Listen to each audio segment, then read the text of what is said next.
근데 실제적으로는 인도네시아에서 이제 외국인이 만약에 토지나 부동산을 구매하려면은 어떤 방법이 있는지, 실제적으로 외국인들이 소유권처럼 이렇게 사용할 수 있는 거를 어떻게 해야 되는지, 그리고 저희가 그 직접 변호사님한테 제가 여쭤봐서 설명해 드리도록 하는데요.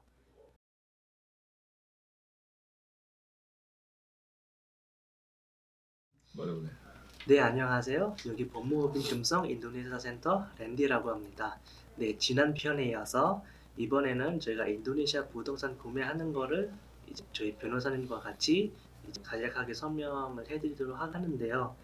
네, 지난 편에 이어서 외국인 인도네시아에서 그 토지 사용권을 가질 수 없는데요.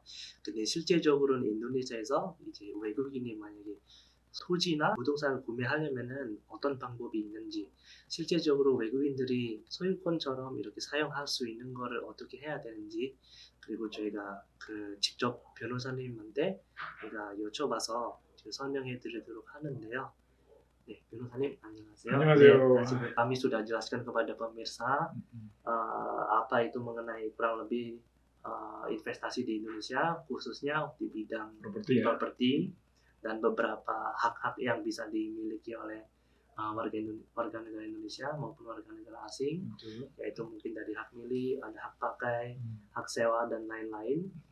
Nah, sekarang yang mungkin kita sedikit bisa bahas adalah mengenai secara prakteknya, secara langsung apabila orang asing ingin membeli sebuah mungkin tanah ya atau mungkin properti di Indonesia.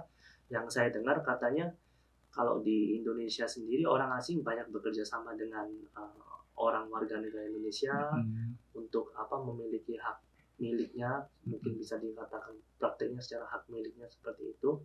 Mungkin bisa langsung dijelaskan ke Pak. Oke, baik. Terima kasih nih pertanyaan lagi ya. Ya, dalam pertemuan sebelumnya kan sudah dijelaskan bahwa ada keterbatasan orang asing untuk memiliki hak terhadap tanah ataupun properti ya di Indonesia. Nah, sebenarnya batasannya hanya berkaitan dengan hak milik. Nah, kemudian orang asing, kalau orang perorangan itu hanya bisa untuk pakai hak pakai. Pakai, betul ya. Nah, tetapi tadi seperti Randy tanyakan, memang di dalam praktek orang selalu mencari celah ya. Walaupun dikatakan nggak boleh, tetapi di dalam kenyataan orang-orang tetap mencari celah-celah bagaimana membuat suatu arrangement atau struktur sehingga tetap ingin memiliki ya tanah di Indonesia gitu ya, terutama untuk investasi. Nah, ada banyak cara, tetapi yang umum di lapangan itu disebut dengan nominee arrangement. Ya, jadi ada semacam suatu kesepakatan di mana orang asing itu menunjuk satu orang Indonesia memakai namanya untuk memiliki tanah. Untuk memiliki tanah. Iya. Okay. Ya, jadi nominee arrangement ini sebenarnya adalah di mana kesepakatan di antara orang asing dengan orang Indonesia untuk membeli suatu tanah, di mana tanah itu nanti atas nama orang Indonesia, karena tadi menurut ketentuannya kan harus orang Indonesia yang punya milik. Tetapi sesungguhnya yang menerima manfaat atau pemilik sesungguhnya itu adalah orang asing. Jadi di sini ada dua pemilik. Pemilik yang secara legal itu tetap orang Indonesia, sehingga dia bisa membeli. Kemudian orang asing adalah sebagai pemilik yang sebenarnya atau beneficiary, kan gitu. Nah, jadi yang kalau sudah seperti ini yang pemegangnya adalah orang asing adalah sebagai yang sebenarnya, bagaimana dia bisa mengontrol untuk memastikan bahwa nanti pemegang hak milik ini itu macam-macam gitu ya. Nah, jadi mereka membuat suatu struktur dengan kesepakatan-kesepakatan yang ada di balik kesepakatan nomini. Jadi di situ tidak disebutkan bahwa nomini ini perjanjian nomini, bukan, tetapi justru dibuat melalui beberapa perjanjian-perjanjian. Ya, beberapa perjanjian. Nah, salah satunya adalah dengan membuat perjanjian utang piutang. Atau dengan membuat surat pengakuan utang. Jadi, kan uangnya ini berasal dari orang asing. Nah, jadi di sini nanti orang Indonesia tersebut membuat pengakuan bahwa dia berhutang kepada orang asing yang jumlahnya itu senilai dengan tanah tersebut, Oke. kan gitu. Nah, kemudian setelah dia membuat perjanjian hutang piutang tersebut, nah nanti di situ disebutkan bahwa tanah itu sendiri menjadi suatu jaminan. Nah, kemudian dari pihak yang penghutang tadi, dia juga memberi kuasa kepada yang meminjamkan tadi, kan orang asing yang meminjamkan uang tadi, bahwa ketika dia gagal atau misalnya kapan saja orang asing ini bisa menjual tanah tersebut dan kuasa ini tidak bisa dicabut. Nah, seperti ini misalnya secara umum yang dia buat, sehingga dengan demikian orang Indonesianya terikat dengan perjanjian tersebut, tidak bisa menjual. Kenapa? Karena dia sudah memberikan suatu surat kuasa kepada orang asingnya. Dengan demikian orang asingnya merasa bahwa dia punya kuasa untuk menjual tersebut. Nah, kan begitu. Nah, itu strukturnya sedemikian. Pada intinya adalah bahwa tanah itu diagunkan menjadi suatu jaminan, ya, kemudian dibuat surat kuasa kepada orang asing. Jadi dibuat beberapa perjanjian, ya. Jadi ada nanti surat perjanjian hutang piutang, kemudian ada surat perjanjian sewa menyewanya, kemudian ada surat kuasa jualnya yang tidak bisa dicabut. Nah, jadi dibuat dengan perjanjian tersebut, maka sebenarnya yang orang Indonesia tadi dia sudah terbatas geraknya kan. Iya. Nah, kalau dia misalnya harus menjual, mungkin harus dapat persetujuan dulu. Seperti itu. Nah, jadi perjanjian ini dibuat berdasarkan prinsip ajas kebebasan berkontrak. Karena pada prinsipnya orang bisa sah-sah saja membuat perjanjian kontrak. Ya, perjanjian antara kita berdua misalnya apa saja boleh, sepanjang tidak bertentangan dengan undang-undang. Nah, jadi persoalannya justru di situ sekarang. Walaupun secara prinsip orang asing dan orang Indonesia bisa membuat perjanjian apa saja, sepanjang tidak melanggar undang-undang. Ya, tidak melakukan memperjanjikan sesuatu yang bertentangan dengan undang-undang atau dilarang oleh undang-undang. Nah, jadi di sini justru persoalannya perjanjian nomini ini, walaupun di dalam praktik bisa dilakukan dan banyak dilakukan, khususnya misalnya orang-orang asing yang berinvestasi di Bali. Nah, mereka membeli tanah di sana ya dengan memanfaatkan atau bekerja sama dengan orang-orang setempat. Nah, mereka menaruh uang di sana, banyak villa-villa itu sebenarnya atas nama orang setempat, tetapi sebenarnya dananya yang pemilik sesungguhnya itu orang-orang asing. Nah, sepanjang itu nggak masalah, itu kan fine-fine aja kesepakatan di dalam tempat itu.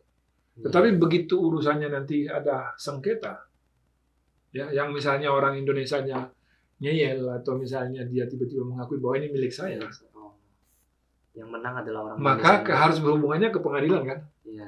Nah, ke pengadilan dalam kasus-kasus yang terjadi, maka melihat bahwa perjanjian nominal arrangement itu adalah batal demi hukum. Kenapa? Kenapa batal demi hukum? Karena salah satu dari unsur perjanjian itu tidak terpenuhi. Nah, di dalam undang-undang di Indonesia, ya, di Undang-Undang 1320, ya, di unsur-unsurnya itu adalah tidak boleh bertentangan dengan undang-undang, ya, atau dengan social norm. Ya. Nah, terkait dengan perjanjian nomini berkaitan dengan hak pemilikan, kan undang-undang agraria sudah melarang bahwa orang asing nggak boleh memiliki. Iya. Nah, maka sebenarnya secara prinsip kan sudah bertentangan dengan undang-undang agraria. Iya. Nah, walaupun di antara para pihak disepakati, tetapi undang-undang tidak memperbolehkan. Iya. Nah, oleh karena itu perjanjian itu secara otomatis batal demi hukum. Karena ada banyak kasus-kasus di lapangan, maka ketika dibawa ke pengadilan, maka pengadilan hanya mengakui bahwa pemilik hak itu adalah orang Indonesia yang ada namanya di sana. Nah, seperti itu. Bisa dibilang orang asing ini sangat riskan ya apabila perjanjian nomini yang dilakukan ini, dan apabila sangat riskan, dan juga apabila si orang Indonesia ini misalnya ingkar janji, ya. Berarti untuk secara di lapangan biasanya orang Indonesia dan orang asing ini mungkin hubungannya yang sudah ini ya, yang Sudah sudah kenal. memang kenal dan saling mempercayai. Percaya. Walaupun demikian, tapi seiring waktu kan bisa saja berubah. Ya, Sehingga memang ada resiko. oke. Ya, walaupun di dalam lapangan ada demikian, tetapi itu beresiko. Ya. Jadi sebagai seorang investor tentu harus mempertimbangkan hal itu. Ya, Kita tidak mengatakan bahwa itu tidak, tetapi kita tidak menutup mata bahwa praktik di lapangan ada. Tetapi ada resiko hukum ketika di antara para pihak ada masalah. ya, Nah, kalau misalnya dia dari awal sudah sepakat biasa-biasa saja, tidak ada persoalan hukum, ya mungkin bisa-bisa saja. ya. Nah, oleh karena itu saran kita sih lebih mengikuti saja kepada ketentuan yang ada, yaitu dengan menggunakan hak pakai. Oke. Sebenarnya hak pakai pun sudah disebutkan tadi bahwa periode waktunya itu kan sangat panjang. Iya. 25 tahun, diperpanjang lagi, 20, sehingga sebenarnya untuk investasi lebih dari dan diperbaharui lagi bisa mencapai 75 tahun. Iya. Dengan demikian, waktu untuk investasi sebenarnya cukup. Oke. Nah, dan kemudian suatu waktu pun nanti kalau itu dijual juga bisa. Nah, bedanya cuma hanya turun aja kan kalau dengan hak milik. Tetapi sebenarnya setelah dia bertahun-tahun, katakanlah setelah 50 tahun investasi di sana, mungkin berubah, nah kemudian menjual tanahnya juga kan bisa. Iya. Jadi sebetulnya apa ya, kelebihan dari seseorang yang dengan resiko yang sangat besar, lalu mereka membuat semacam perjanjian agreement, maksud saya perjanjian nomini, di samping ada hak pakai yang sebetulnya mereka Ya, juga sudah bisa. Kira-kira kenapa mereka mau lakukan seperti itu? Ya, pertama karena kalau tanah dengan status hak pakai dan hak milik kan pasti nilainya beda. Oh, Walaupun sama, iya. tetapi secara nilai itu dipasarkan berbeda. Ya, kalau misalnya ini hak milik, kan itu paling kuat. Oke. Kenapa? Karena ketika orang asing sebenarnya membeli tanah tersebut, misalnya awalnya hak milik, maka ketika orang asing membeli tanah dengan hak milik, maka yang pertama dia lakukan adalah dia harus penjual itu harus mengembalikan status hak milik kepada negara, kemudian jadi melepaskan status hak milik itu, kemudian menurunkan satu derajat menjadi hak pakai. Oke. Gitu ya. Jadi sebenarnya secara level memang ada perbedaan. Ya, jadi kenapa? Karena hak milik tadi kan tidak bisa ditransfer kepada orang asing. Iya. Maka pemilik harus melepaskan hak miliknya kepada negara, karena pada prinsipnya tanah dikuasai oleh negara. Nah, kemudian negara menyerahkan kepada orang asing dengan status yang baru. Yang hak pakai. Hak pakai. Iya. Nah, dengan demikian juga ketika misalnya orang Indonesia membeli lagi kepada orang asing, maka prosesnya sama. Hak pakainya ini nanti ya diserahkan lagi kepada negara, nanti kemudian dia memohonkan lagi supaya status kepada hak milik. Nah, jadi secara administrasi tentu akan lebih merepotkan juga. Tentu secara value, ya ini tergantung di pasar ya, siapa yang membeli. Walaupun sebenarnya, ya kalau saya bilang terlalu berbeda sih nggak terlalu. Tetapi memang secara psikologis, Iya. orang merasa lebih aman kalau ini status hak milik. Iya. Kan gitu. Nah, itu yang mungkin mendasari kenapa orang ingin punya status hak milik, walaupun sebagai orang asing sebenarnya hak pakai itu sudah cukup untuk berinvestasi sampai 70 tahun. Dan itu juga bisa dilanjutkan oleh diteruskan kepada keluarga sepanjang mereka tinggal di sana. 네, 방금 설명을 드렸는데요. 네, 앞으로도 저희가 인도네시아 관련 유익한 정보를 토지라든가 부동산이라든가 이 영상을 통해서 변호사님과 같이 설명을 해드릴 건데요. 만약에 질문이 있으시면은 메일로 문의하시면 되시고요. 그리고 앞으로도 저희 인도네시아 투자 관련해서 영상을 담아서 다음에 다시 만나보도록 하겠습니다. 네, 고맙습니다. 예.